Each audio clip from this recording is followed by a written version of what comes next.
Hi guys, ഈ ക്ലാസ്സിൽ നമ്മൾ എടുക്കാൻ പോകുന്നത് കോൺട്രാക്റ്റ് എങ്ങനെയൊക്കെയാണ് ഡിസ്ചാർജ് ചെയ്യുന്നുള്ള കാര്യമാണ്. നമ്മുടെ ഏറ്റവും അവസാനത്തെ ടോപ്പിക്കാണ് ഹൗ ടു ഡിസ്ചാർജ് കോൺട്രാക്ട്.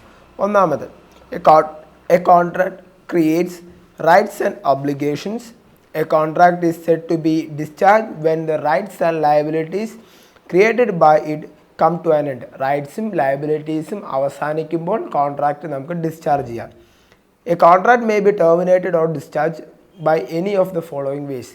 ഏതെങ്കിലും ഈ താഴെ കൊടുത്തിരിക്കുന്ന ഏതെങ്കിലും കാര്യം വഴി നമുക്ക് എപ്പോഴും കോൺട്രാക്റ്റ് ഡിസ്ചാർജ് ചെയ്യാം.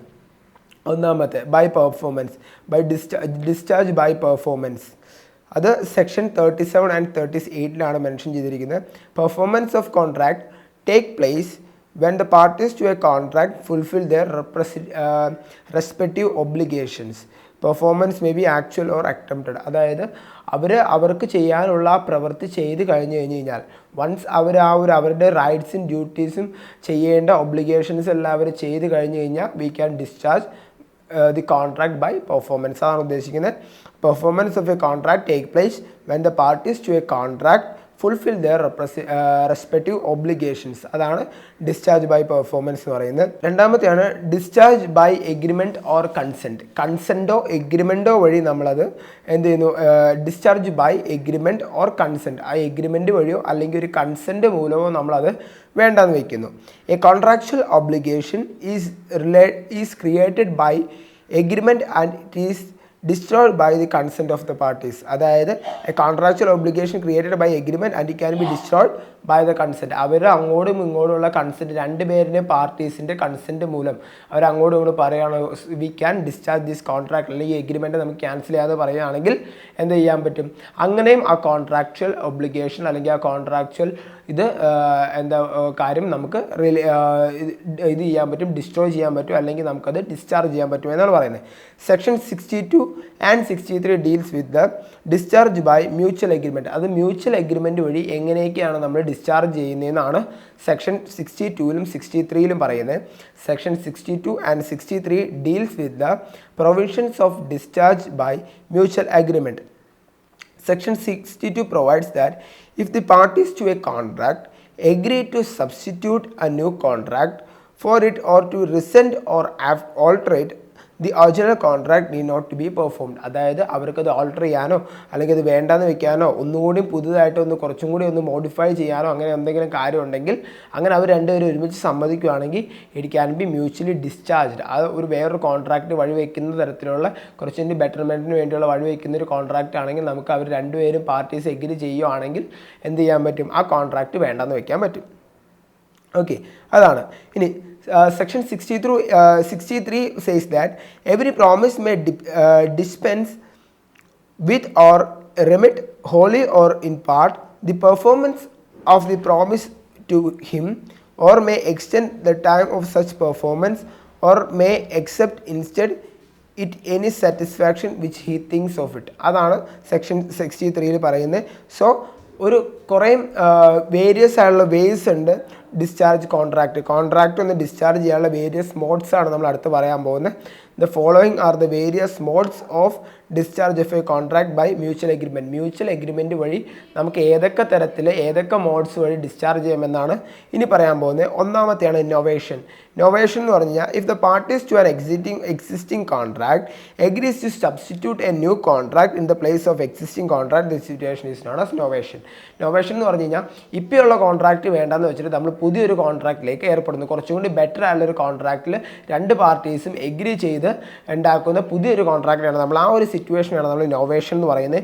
If the parties to an existing contract agrees to substitute a new contract in the place of an existing contract, the substitution is known as novation. അതാണ് ഉദ്ദേശിക്കുന്നത്. പുതിയൊരു കോൺട്രാക്റ്റിലേക്ക് വഴിവെക്കുന്ന ഒരു ഇതാണെങ്കിൽ അതിനെ നമ്മൾ നൊവേഷൻ എന്ന് പറയുന്നു. രണ്ടാമത്തെ കാര്യമാണ് റെസിഷൻ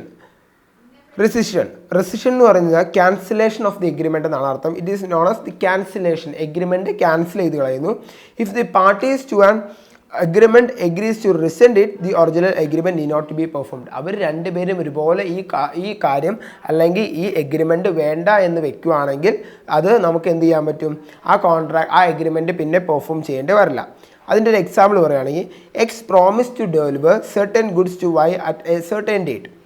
before the date of performance X and Y mutually agrees that the contract need not to be performed. The contract is set to be rescinded. അതാണ് ഉദ്ദേശിക്കുന്നത്. അതായത് എക്സും വൈയും എന്താ പറയുക, എക്സ് പറഞ്ഞു ഒരു കുറച്ച് സാധനങ്ങൾ ഞാൻ താങ്കൾക്ക് ഇന്ന ദിവസം തന്നുകൊള്ളാം എന്നൊരു കോൺട്രാക്റ്റ് വന്നു. പക്ഷേ ആ ദിവസത്തിന് മുമ്പ്, ആ ദിവസം തുടങ്ങുന്നതിന് അല്ലെങ്കിൽ ആ ദിവസം ആവുന്നതിനേക്കാളും മുമ്പ് എക്സും വൈയും പറഞ്ഞു നമുക്ക് വേണ്ട ഈ കോൺട്രാക്റ്റ് എഗ്രിമെൻറ്റ് വേണ്ടാന്ന് വെക്കാമെന്ന് പറയുകയാണെങ്കിൽ അതിനാണ് നമ്മൾ റിസൈൻ ചെയ്തതെന്ന് പറയുന്നത്, അല്ലെങ്കിൽ റെസിഷൻ ചെയ്തു എന്ന് പറയുന്നത്. ഓക്കെ, മൂന്നാമത്തെ കാര്യമാണ് ആൾട്രേഷൻ. ആൾട്രേഷൻ എന്ന് പറഞ്ഞാൽ alteration of a contract occurs when the terms of the contract are varied by mutual consent. അതായത് അവർ രണ്ട് പാർട്ടീസും മ്യൂച്വലി അവരെന്ത് ചെയ്യുന്നു, വേണ്ടാന്ന് വെക്കുന്നു എന്നല്ല, അവരൊന്ന് മോഡിഫൈ ചെയ്യുന്നു, ഓൾട്ടർ ചെയ്യുന്നു. അതിനെയാണ് നമ്മൾ ആൾട്രേഷൻ എന്ന് പറയുന്നത്.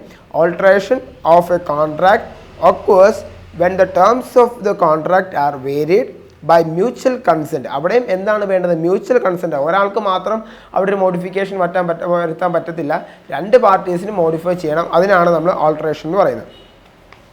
ഓക്കെ, അടുത്തതാണ് റെമിഷൻ. റെമിഷൻ എന്ന് പറഞ്ഞു കഴിഞ്ഞാൽ remission of a contract indicates that the acceptance of a lesser sum than the agreed amount and discharging the debtor from further liability. അതായത് അവർ ആദ്യം പറഞ്ഞ തുകയിനേക്കാളും കുറച്ചുള്ള പൈസ.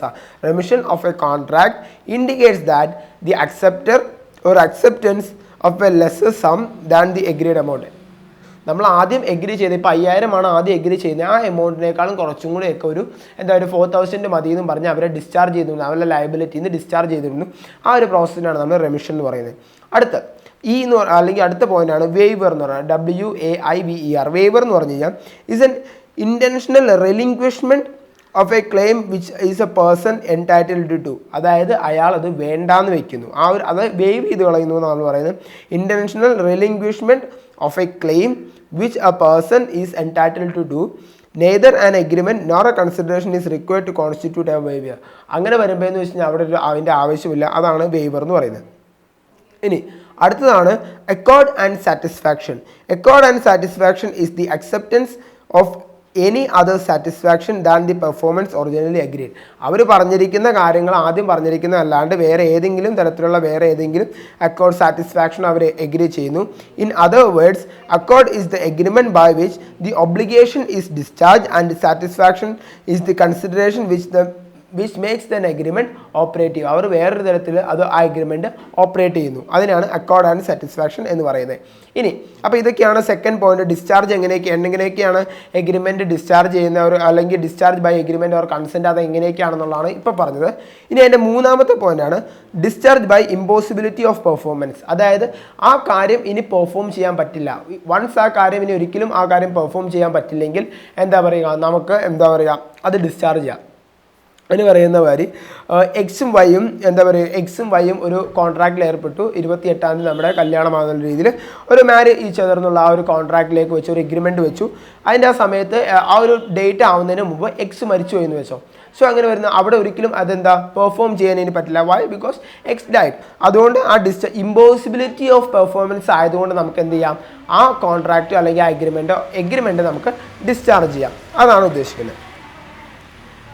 അടുത്ത കാര്യമാണ് discharge by lapse of time. നാലാമത്തെ പോയിന്റാണ് എങ്ങനെയാണ് അടുത്തതെന്ന് വെച്ചാൽ ലാപ്സ് ഓഫ് ടൈം. സമയം തീരുന്നത് വഴി നമ്മൾ പറയുകയാണെങ്കിൽ ലിമിറ്റേഷൻ ആക്ട് എന്നൊക്കെ പറഞ്ഞ ഒരു ആക്ടിൽ ഇത്ര സമയം വരെ ഉള്ളുന്നുണ്ട്. അത് ഞാൻ വായിക്കാം. The limitation act in some circumstances affords a good of defence to the suit of breach of contract. In fact terminates the contract by depriving the party by remedy at law. അതായത് അവരൊരു ഈ കോൺട്രാക്റ്റിന് ബ്രീച്ച് ചെയ്തെന്നും പറഞ്ഞ് അങ്ങനെ വരുന്നതിന് ആ ഒരു ഇതായിട്ട് അവരൊരു റെമഡി കൊടുക്കുന്നുണ്ട്. അതായത് ആ ഒരു ലോ എന്നുള്ള ആ ഒരു റെമഡി ഞാൻ ഒന്നുകൂടി വായിക്കാം.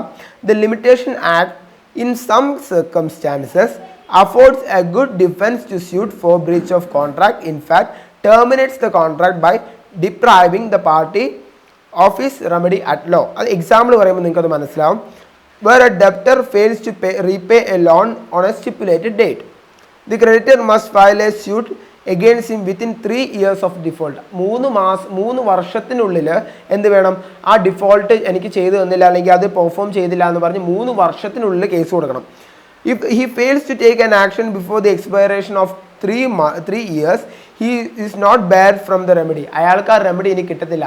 മാക്സിമം 3 വർഷമാണ് ലിമിറ്റേഷൻ ആക്ടിൻ്റെ കീഴിൽ ഒരാളെ എന്താ പറയുക ഒരു ഡെപ്റ്റ് അല്ലെങ്കിൽ അടച്ചു തീർക്കാനുണ്ടെങ്കിൽ 3 വർഷമായിട്ട് അയാൾ തന്നില്ലെങ്കിൽ 3 വർഷം വരെയാണ് നമുക്കത് സ്യൂ ചെയ്യാൻ പറ്റുള്ളൂ. 3 വർഷം കഴിഞ്ഞ് വൺസ് അത് കഴിഞ്ഞ് കഴിഞ്ഞാൽ പിന്നെ അയാൾക്ക് ആ ഒരു റെമഡി അയാൾക്ക് അവൈൽ ചെയ്യാൻ പറ്റില്ല.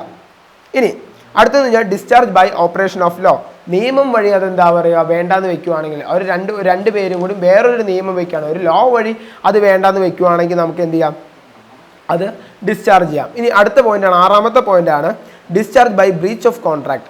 where the promisor neither performs his contract nor does intend tender performance or the performance is defective, there is a breach of contract. അതായത് അവരതിൽ എന്ത് പറയുന്നു, പ്രോമിസർ നെയ്തർ പെർഫോംസ്, അവർ കോൺട്രാക്റ്റും പെർഫോം ചെയ്യുന്നില്ല, അതുപോലെ ഒരു ഡിഫക്റ്റീവ് ആണെങ്കിൽ ആ ഒരു കോൺട്രാക്ട് ഡിഫക്റ്റീവ് ആണെങ്കിൽ നമുക്ക് എന്ത് ചെയ്യാം, ബ്രീച്ച് ഓഫ് കോൺട്രാക്ട് എന്ന് പറഞ്ഞ് ആ കാര്യം നമുക്ക് ഡിസ്ചാർജ് ചെയ്യാം. ഇത്രയുമാണ് ഡിസ്ചാർജിനെ കുറിച്ച് പറയുന്നത്. കോൺട്രാക്ട് എങ്ങനെയൊക്കെയാണ് ഡിസ്ചാർജ് ചെയ്യുന്നതെന്ന് പറയുന്നത്.